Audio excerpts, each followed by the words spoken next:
Welcome to Asset Yield, the podcast series of Kinsstellar's Asset Solutions sector, where we speak with principal investors, advisors, and funders in the world of non-performing and non-core assets of all classes, bringing you frontline market insights in real time.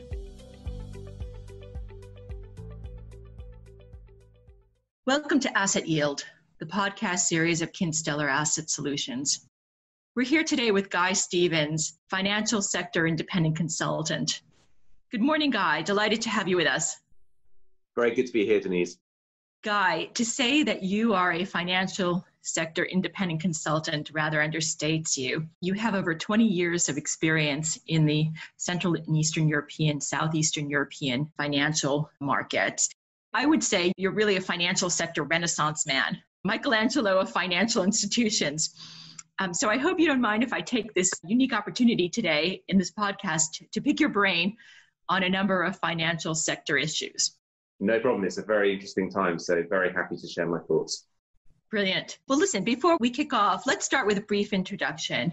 Would you kindly tell our audience a bit about yourself, your background, and what you're doing these days? So I am, by background, an investment banker. I started my career in 1997 at Schroders Investment Bank and then subsequently spent time at Citigroup, so obviously the vehicle that acquired Schroders Investment Banking activities, before working for Rothschild and then most recently for UBS. And now I'm an independent consultant. During that period of time, I've advised on over $25 billion worth of M&A transactions in the region's banking sector and something like over $20 billion worth of equity capital raisings for financial institutions in the region. My career started in 1997, very much kind of focused on working with governments or acting opposite governments on bank privatisations across the Central and Eastern European region. And over time, as the region has matured, the activity has diversified, and actually more and more transactions in the region have been private sector transactions. But I think the theme throughout with Central and Eastern Europe is that a lot of the actors from an M&A perspective have been Western European financial institutions, as they were originally the acquirers of banks privatized. And we see that today in terms of how the region is structured, where a majority, depending on the market, but a majority of banking sector assets in the region are effectively controlled from Western Europe, which makes it very interesting because you cannot consider the region in isolation to Western Europe. What happens in Western Europe very much impacts on Central and Eastern Europe. Germany sneezes and Serbia catches a cold. Exactly. Guy, thank you for that. As you indicate, you have a long and storied career. And both of us were in London in 2008 and watched the Lehman guys walking the streets with their Iron Mountain boxes of family photos. I'm keen to get your sort of historical perspective. There have been many comparisons of the current financial situation to 2008. On the other hand, there's a growing view that while 2008 was a liquidity crisis, our current situation is more of a credit crisis, more like 1930, that there is a tsunami of bad credits about to wash over the banking capital market sectors. Do you have any thoughts on that? I think that's a fair comparison. I mean, it's a very different situation than the global financial crisis in 2008. And as you said, Denise, I mean, a lot of that was a kind of a liquidity crisis, but the crisis, the economic crisis, was as a result of the financial sector. Today, where we sit is that we are entering as you say, a kind of 1930s style economic recession. And the cause of that is not the financial sector. It's effectively, the cause is a result of a pandemic, with governments shutting down very significant proportions of economies. So in a sense, it's the governments that have been the actors in terms of pushing economies into recession for understandable reasons, given the health crisis. So what we see today is we see a banking sector that, unlike in 2008, has entered this crisis in a very, very different position in terms of banks in 2008 weren't particularly well capitalized. Today, banks are very well capitalized, or were very well capitalized as they entered into this crisis. Liquidity is not an issue, but today we have a bit of an unknown in terms of governments have stepped in, particularly in Western Europe, in a manner that is almost unprecedented in terms of providing economic support to economies. We see that in terms of furlough schemes, but then also I think in terms of what we see in the region as well is that regulators have stepped in. They have issued a number of kind of forbearance measures in terms of easing capital and liquidity requirements, but particularly relevant for the region is these moratoriums that have been put in place for the credit side of the business. And we've seen, moratoriums take different forms. In the most extreme, in some markets in the region, we've seen governments effectively impose moratoriums where the borrowers have to kind of opt out of the moratoriums as opposed to decide to participate. So what I think we're seeing now is, we're not over the health aspects of this crisis, but the economic part of this crisis is effectively delayed. And it's very hard to form a view in terms of what that is. But what is clear, I think, is, once furlough schemes are unwound, once moratoriums come to an end, we are going to see the impact. And as you said, Denise, we could potentially see, a tsunami in terms of debt on the credit side. But today it's very, very difficult to actually quantify what this could mean for banking sectors in the region, given all the government support that is being put in place, but also in terms of borrowers having this ability to effectively delay repayments or not make repayments on debt. And how they respond in terms of unlocking of economies is very difficult to predict. You have wonderfully presented the elephant in the room from all of its views. I feel a bit like the ant who's crawling around. Let's slice up this elephant a bit because there is a lot to unpack in your overview and all of it is quite relevant. You mentioned that banks are currently well capitalized, and this is the case. Speaking with EBRD, for instance, and our banking clients, we don't have that situation of banks looking for liquidity lines as we did in the past. And you also mentioned that many of the banks in our region, Central and Eastern Europe, Southeastern Europe, are owned by Western investors. If you call Austria the West, then that would be Austria and going further west. Do you see, even with these strengths, so to speak, do you see some financial sector consolidation coming out of this? I don't know if we call it a crisis yet, out of this situation. And what are your thoughts about that? So actually, our conversation is very timely because there was an interview 1 week ago with Andrea Enria, who is the chair of the supervisory board of the ECB.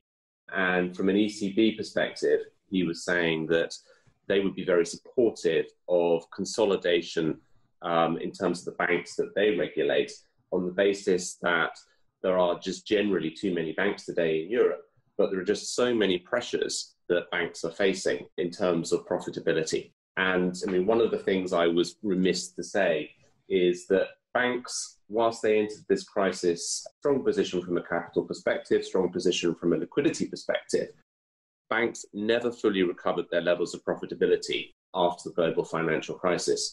If you take into consideration the profitability of banks in 2019, the average Western European bank would have been generating a return of equity of less than 5%, which is lower than the typical cost of equity of a Western European bank of about 10%. And one of the reasons for that was low policy rates. And one of the measures that central banks have obviously taken is to reduce policy rates as a result of this crisis. So if you're a bank today and you're looking, irrespective of what may happen going forwards, you have considerable pressures in terms of your ability to generate revenue when you've got very low policy rates. That puts enormous pressure on effectively your net interest margins, your interest income. So banks have a lot of headwinds. And I think one of the points Mr. Enria was making was that in the context of Europe having too many banks, particularly if you make a comparison with the US, one of the measures to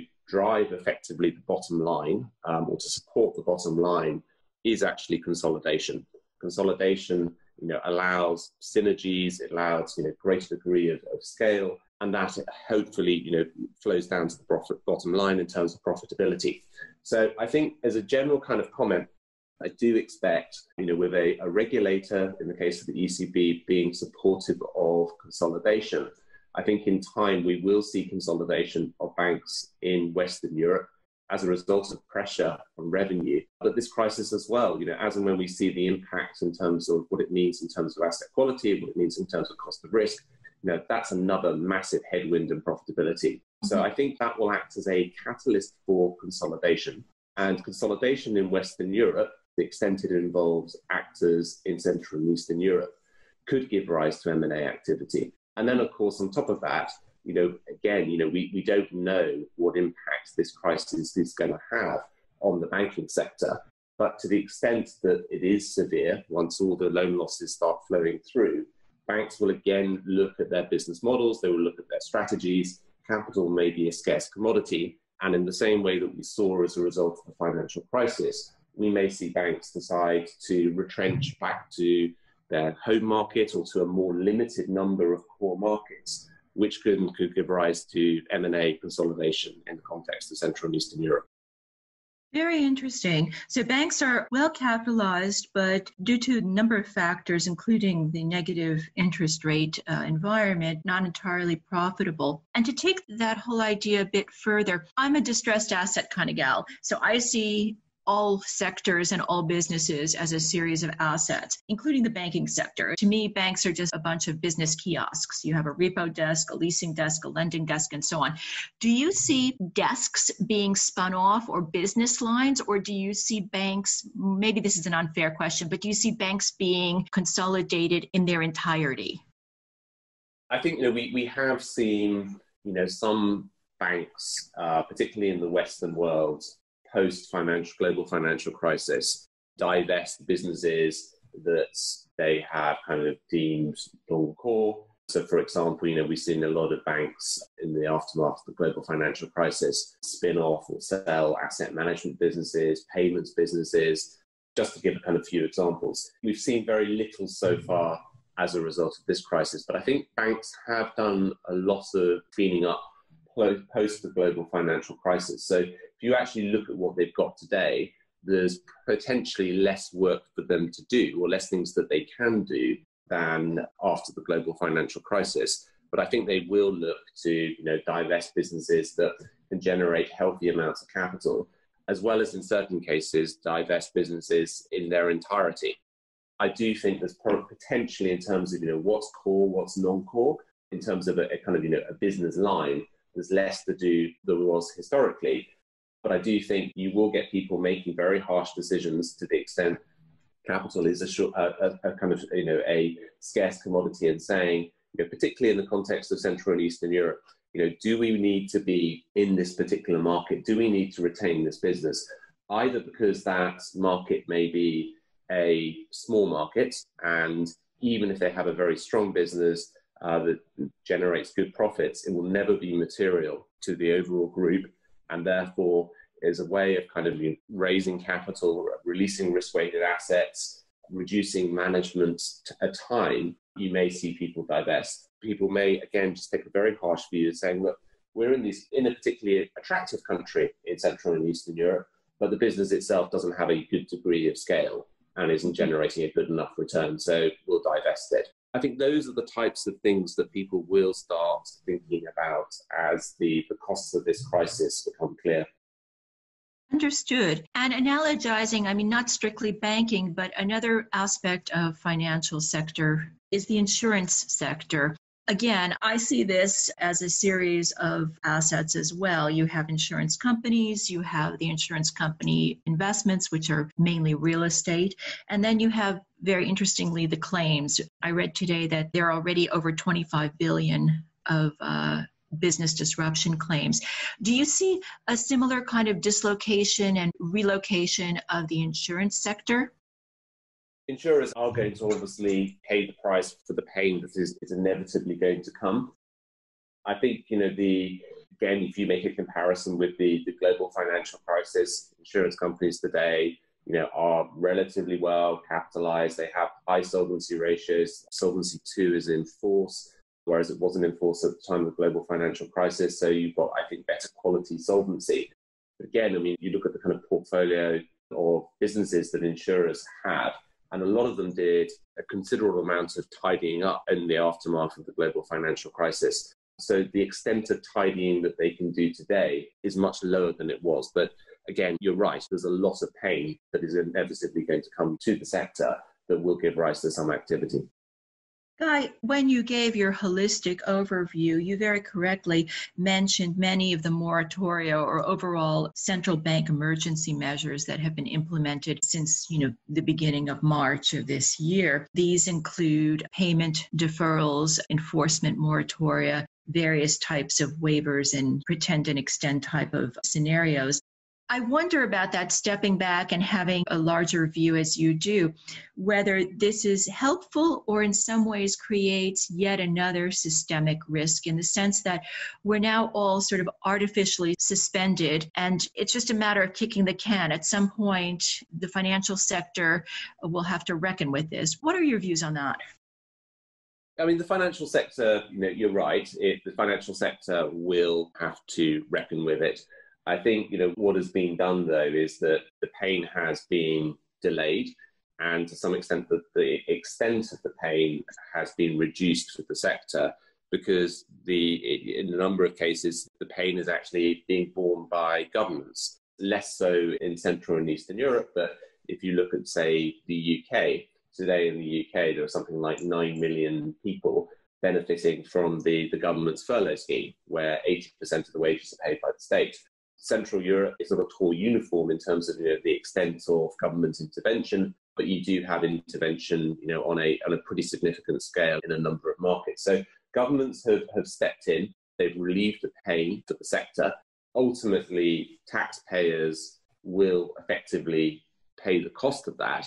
But in a sense, what it's done is I think it's reduced the immediate pain on the banking sector, the financial system, and effectively, the way that you say kicking the can down the road, I think is part of it. But the way I look at it more is in a sense the pain is kind of amortized over time rather than kind of coming, up front. So I think, it will flow through, it will hit the banking sectors, it will hit the insurance sectors. But in a sense, arguably it's better to have pain, played out over time rather than coming up at a particular point, particularly if you're in the middle of a health crisis. Good point. In effect, we have flattened the financial curve just as we flattened the corona curve. But this goes back to your earlier comment. You say that governments have basically been the shock absorbers. We can all agree that we're going to be hit by monumental taxes as a result of this. But interestingly, this may actually be a catalyst as well for privatization of assets, particularly in the financial sector. Do you see some continuity there? Privatization, I think, is unlikely because, we haven't, in a sense, seen kind of, support that is unprecedented, but it's very kind of different than, I think, what we saw in the global financial crisis, where you had, governments, directly intervening, taking shareholdings in financial institutions, taking shareholdings in businesses. Clearly it's not uniform across Europe. And you have seen a lot of government intervention in terms of, taking, for example, airline assets for understandable reasons. But the financial sector to date, the government intervention, I would say, has been much more on the regulatory side. It's been much more through monetary policy as opposed to direct aid to financial institutions. So privatization of the financial sector, so far, based upon what's happened, there's been little change in ownership. Privatizations more broadly, I think, yes, you will see, obviously, governments looking at every potential option to raise revenue. Given the size of the kind of state involvement in the economies across Europe, there aren't that many levers, I think, for them to pull. With respect to our particular neighborhood, Central and Eastern Europe, Southeastern Europe, in the context of these government or central bank measures, we have a very interesting phenomenon because, as you know, the measures have been applied on a jurisdictional rather than regional or EU basis. So you have a strange situation where our markets are fairly shallow and highly interdependent. And you have a very strange situation where adjacent jurisdictions and markets are actually on different government intervention frameworks and timelines. As an example, Slovenia's is for a year, whereas Austria, right next door, is significantly shorter. Do you see any opportunities and also issues coming out of this sort of disconnect or lack of integration across the region? Will there be knock-on impacts on markets where some markets come out of the government measures earlier? Will they be disadvantaged to the ones that are in the government support for longer? Very, very good question. As a general kind of comment, and I'm not really qualified to kind of talk about some of this, I think the whole reaction to this crisis, we've seen very little coordination in terms of the health aspects of this crisis. For example, just simple things like, sharing of, PPE. And I think it's the same in terms of the kind of economic reaction, and it's the same in terms of the financial sector reaction. One of the kind of unintended kind of consequences of all of this is I think everyone has become slightly inwardly focused. Nationalistic is probably the wrong word. I think, certainly in the UK, when you hear the government talk of resilience, which is effectively a kind of more inward-looking view. I think as we emerge from this, we are going to just see very different trends. We're already seeing very different trends in terms of the kind of the pandemic curves. We're going to see very, I think, different economic trends, but also in terms of the financial sector. And therefore, when we talk about Central and Eastern Europe as a region, or indeed we talk about Western Europe as a region, I don't think we're going to necessarily see any kind of uniform patterns in terms of response. As you said, each moratorium is different in the region in terms of duration, in terms of characteristics. How are borrowers in markets that where there's an opt-out mechanism going to behave relative to markets where there's an opt-in? I think it's anyone's guess. We are going to see, I think, very, very different dynamics from each market in the region and actually each market in Europe as we come out of this. But actually how that kind of, manifests itself, I think, is a guess at this stage.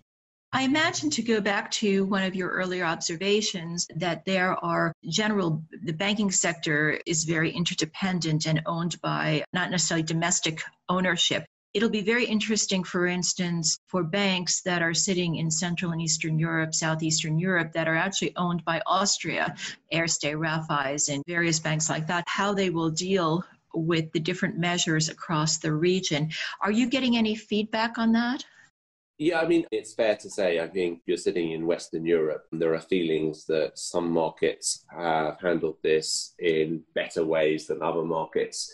You see it in terms of the first quarter numbers for financial institutions only had weeks, in a sense, of impacts of the pandemic. And so it'll be very interesting to see the second quarter. But you see, for example, in the case of, say, Hungary or Serbia, where the moratoriums are more kind of characterized as a kind of opt-out as opposed to opt-in, people taking different kind of responses in terms of how they provide for loans in those markets relative to markets where it's opt-in. Again, if you're sitting in headquarters in Europe, you are going to be feeling that certain markets have responded to this in ways that are more favourable for you relative to other markets. That will impact in terms of how they see individual countries in the region going forwards.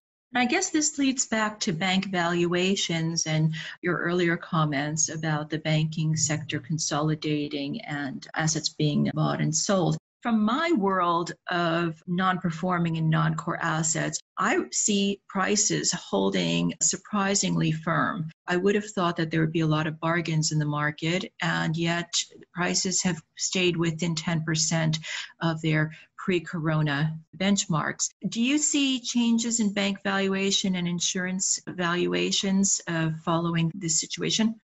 Yeah, for sure. So far, the impact on the banking sector has been particularly dramatic.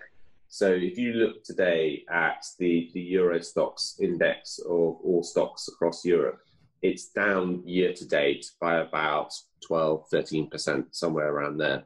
If you look at the Euro Stocks Banks Index, it's down by 35%. That's a dramatic reduction. It's understandable when you look in terms of forecasts for profitability for the year. The earnings per share forecasts for banks, depending on the specific banks, are down by anywhere between kind of 30 to 50%, in some cases more extreme. We've already seen in terms of the listed banks a massive correction in terms of pricing. What it means in terms of M&A activity, I think, is to be seen. It all depends, in a sense, on the pace of recovery Is it a V-shaped recovery? Is that going to give rise to a very kind of strong rebound in the profitability of banks in 2021? Is anyone's guess. But so far, the financial sector has seen this very, very dramatic reduction in value for listed banks. In terms of the M&A valuations today, there's very limited activity in M&A. I think that applies to all sectors, particularly the financial institutions sector.